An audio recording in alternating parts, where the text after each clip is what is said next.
bahkan kesimpulan tesisnya kemarin adalah perempuan Jawa itu tertindas, terpinggirkan, terdiskriminasi. Tidak, perempuan Jawa lebih kuat. Kita sama-sama dari Jawa ya. Lelaki Jawa terkenal image-nya adalah patriarkis, maskulin. Tetapi kan itu kan nampaknya di masyarakat umum. Tapi kalau coba pulang ke rumah, mau cari kaos kaki aja tanya ke siapa. Dari kasus itu aja bisa kita baca yang menguasai rumah siapa nih sebenarnya nih. Atau jangan-jangan perempuan ini memang benar-benar berkuasa di rumah tapi tidak terbaca oleh masyarakat. Kalau kita kehilangan istri kita, jangan-jangan kita nggak bisa ngapa-ngapain di rumah ya. Kemudian risetnya melebar lagi. Ternyata juga tingkat ketahanan diri seorang janda daripada duda itu lebih kuat janda.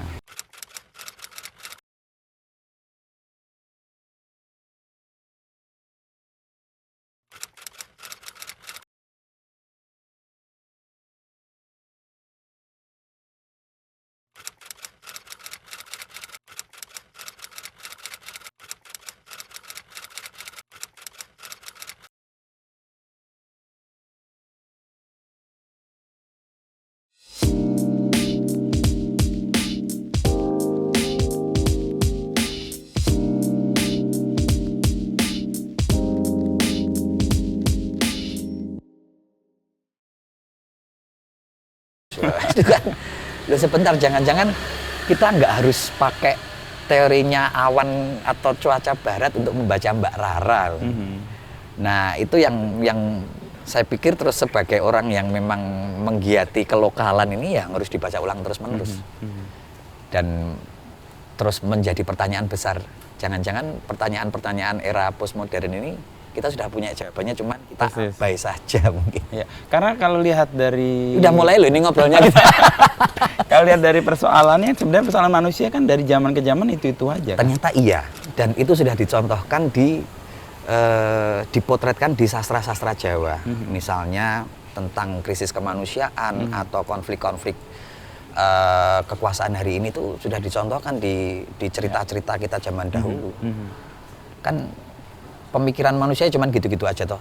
Berarti kan permasalahannya juga cuma itu. Berarti potretnya era dulu ya masih ada kaitannya, mungkin masih ada relevansinya dengan hari ini. Nah, apa yang membuat pengalaman atau nilai atau falsafah hidup di era dulu yang sebenarnya sudah menjawab persoalan dan sekarang nggak dibaca lagi?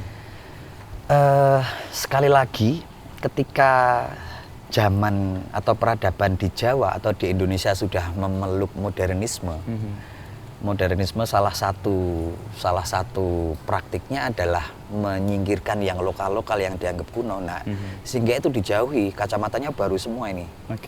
Serba cepat, serba memperoleh segala sesuatu, serba menguasai segala sesuatu. Nah, terus yang kuno-kuno, selain modernisme juga ada beberapa kontradiksi dengan ajaran agama bahwa itu bid'ah, itu syirik, musyrik. Nah ini semakin terpinggir dan gejala itu selalu direproduksi sejak mulai pergantian kekuasaan ya, era kerajaan Hindu menjadi Islam, Islam menjadi kolonial, menjadi Indonesia menjadi modern. Nah itu yang ini semakin tersisih.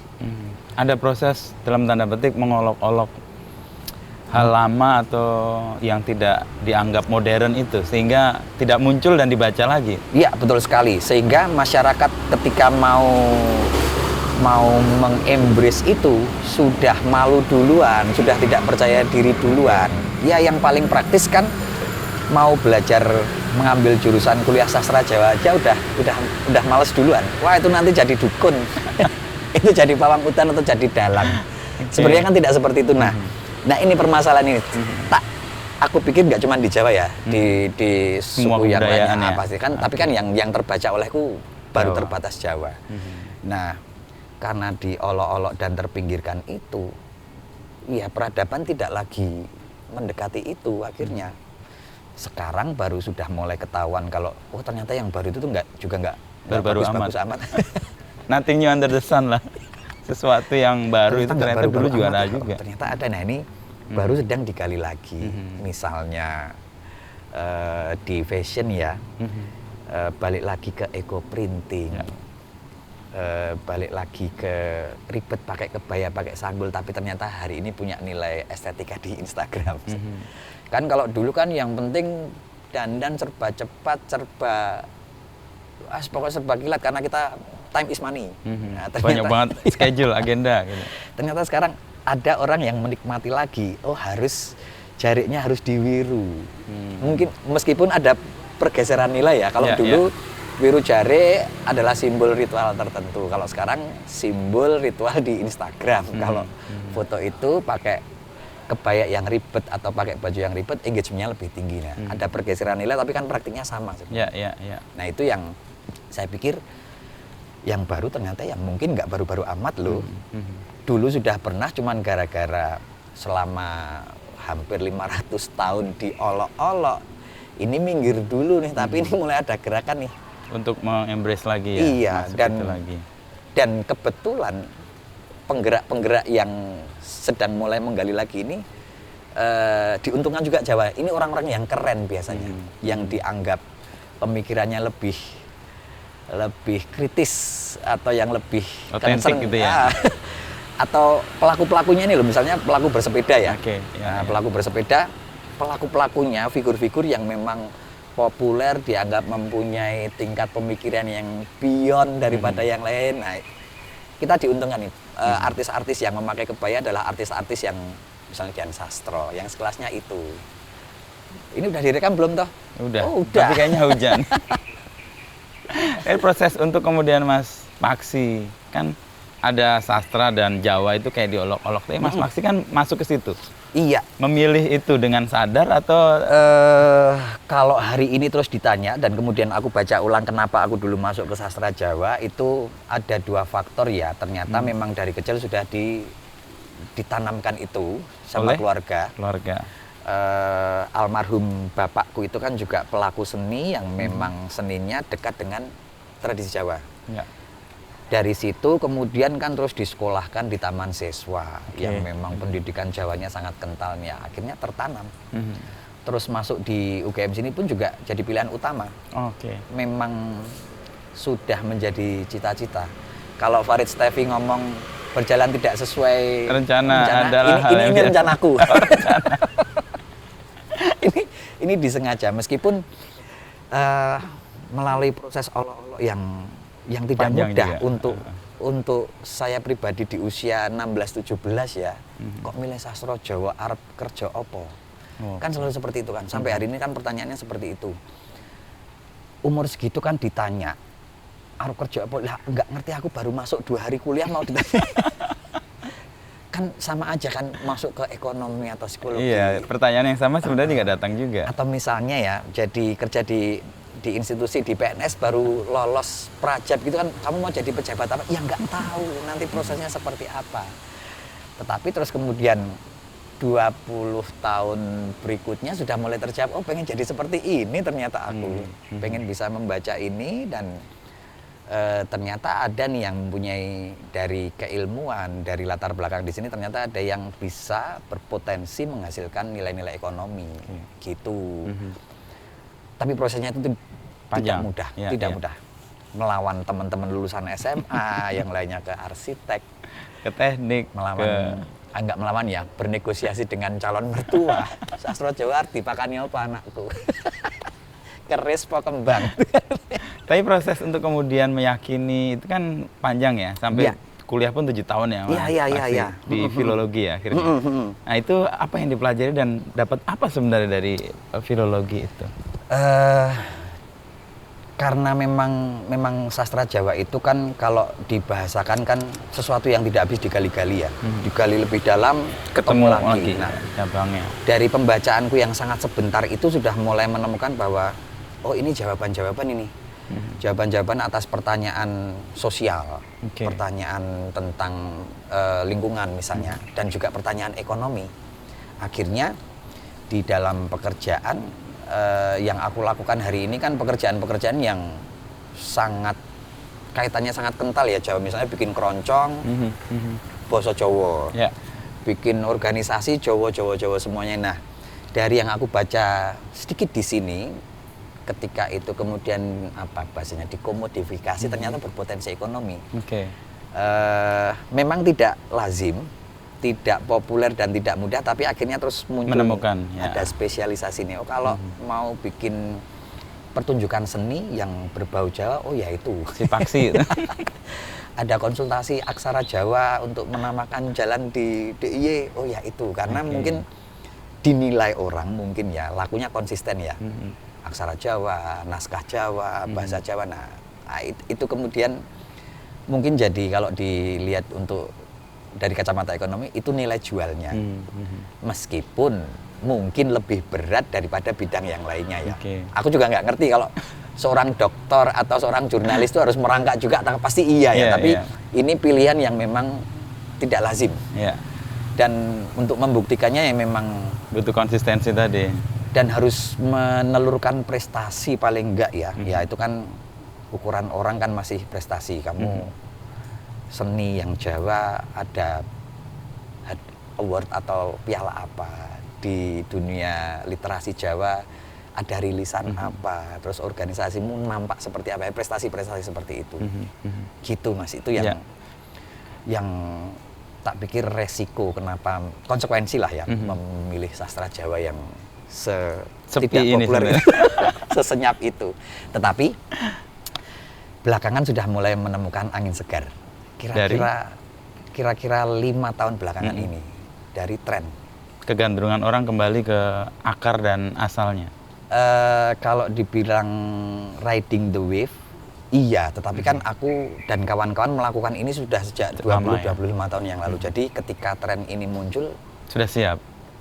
Kami merasa bekalnya agak lebih banyak nih daripada yang lain nih. Iya. Misalnya tentang yuk kita hidup balik lagi ke bahasa Jawa.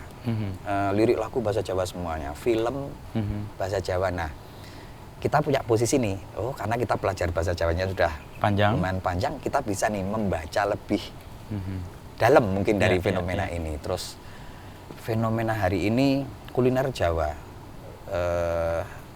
kopi klothok yang tradisional mulai diburu orang daripada franchise luar negeri misalnya. Nah, itu kita bisa baca nih, skripsiku dulu tentang kuliner Jawa nih ternyata nih. Nah, ada peluang lagi. Minuman sehat misalnya ya, jus atau apa. Nah, kita punya risetnya tentang jamu nih, pernah baca ternyata ada naskah seperti itu. Nah, itu kita punya pengalaman yang lebih lah, lebih banyak. Cuman pengalaman membaca sih sebenarnya. Ketika itu trennya hadir, ini udah siap. Iya. Ini kan kayak membaca, kalau orang katanya ini keberuntungan, tapi keberuntungan kalau nggak disiapkan nggak dapat juga kan ya? Keberuntungan tren ini hadir ketika energi kami bersama teman-teman pegiat ini sedang seger-segernya. Misalnya tentang kemudian, trennya sekarang bahasa Jawa, kita bikin kelas aksara Jawa, kelas bahasa Jawa. Energi kita selaras nih dengan tren misalnya ya, punya energi untuk posting atau mengoptimalisasi dunia digital. Nah, itu kekuatannya. Tenaganya pas lagi seger-segernya, ilmunya punya nih. Nah, itu ketemu. Ini serba kebetulan kalau aku pikir ya.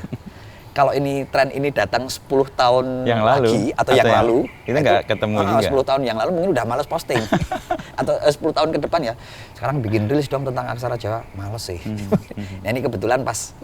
Jadi kita, itu cuma memanfaatkan tren Jawa, itu gerakannya Paksi dan kawan-kawan. Loh, kami sudah sejak masih diolok-olok sudah Jawa loh. Maksudnya sudah mempelajari itu. Iya. Jadi mungkin itu yang salah satu keuntungan kami ya, mengapa terus bisa mengambil posisi ini di tengah tren ini. Posisi yang lumayan menguntungkan untuk kami maupun untuk siapapun gitu. Nah, Mas Paksi kan baru kelar juga tesis ya? Iya. Dan juga ngambil bagaimana Jawa merespon atau membaca Jawa dalam konteks feminisme ya? Teorinya adalah tentang feminisme Jawa. Jadi sebenarnya membaca ulang, kalau hari ini kita lihat tentang feminisme kan ilmunya memang datang, teorinya memang datang dari luar ya. Ada macam-macam lah itu teorinya. Nah, kemudian gerakan atau aktivisme perempuan juga baru masuk ya era 2000-an ke sini. Sudah mulai bersuara. Terus kemudian ada beberapa kesimpulan bahwa perempuan Jawa atau perempuan lokal itu tertindas nih. Nah, ini yang pengen coba dibaca ulang. Ya, dinegosiasikan. Sebentar, tertindasnya itu jangan-jangan tertindas kalau dipandang dari jauh loh, dari Eropa loh. Pernah nggak dibaca dari dalam. Coba dibalik yuk metode pembacaannya yuk. Dari pusat, Ya, dari pusatnya dari pusat objeknya coba kita baca. Nah, ternyata menemukan banyak hal yang mungkin kontradiktif dengan pembacaan masyarakat Sebelumnya. umum. Ya, masyarakat yang sebelumnya yang menggeluti Melihat feminisme. perempuan itu sebagai objek di Jawa, di belakang. Bahkan kesimpulan tesisnya kemarin adalah perempuan Jawa itu tertindas, terpinggirkan, terdiskriminasi. Tidak, perempuan Jawa lebih kuat jika dibaca dengan sudut pandang lain. Ya, baca dari dalam tadi. Baca dari dalam. Nah, terus kemudian dihadirkan jadi tesis. Semoga ini jadi cita-cita ya, jadi buku. Semoga sebentar lagi, tapi ongoing lah aku. Ya. Temuannya apa Mas dari hal-hal yang kemudian berbeda dengan bacaan dari luar terkait dengan Jawa itu? Misalnya tentang yang paling sering diserukan hari ini adalah tentang kesetaraan di ruang domestik, di rumah tangga ya. Bahwa yang cowok pergi cari uang, yang cewek nyuci, kemudian nyiapin anak-anak dan lain sebagainya. Nah, itu kita baca ulang.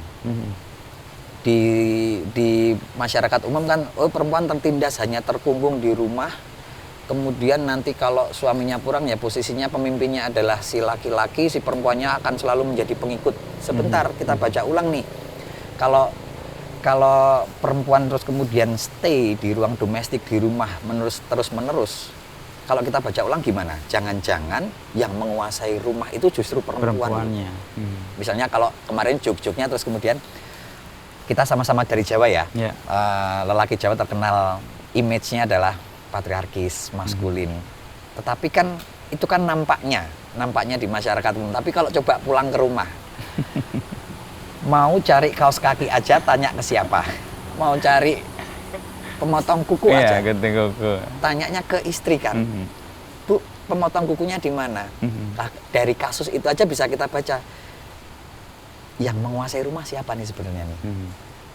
Atau jangan-jangan perempuan ini memang benar-benar berkuasa di rumah tapi tidak terbaca oleh masyarakat. Jangan-jangan kekuatannya itu justru kekuatan yang tersembunyi. Nah, kemudian itu aku kaitkan dengan salah satu filsafat Jawa tentang keperempuanan, yaitu konco wingking. Konco wingking. Ini sering salah paham. Nah, konco wingking kan selalu diteriakkan sebagai perempuan cuma di belakang, perempuan cuma ngekor suami atau laki-laki.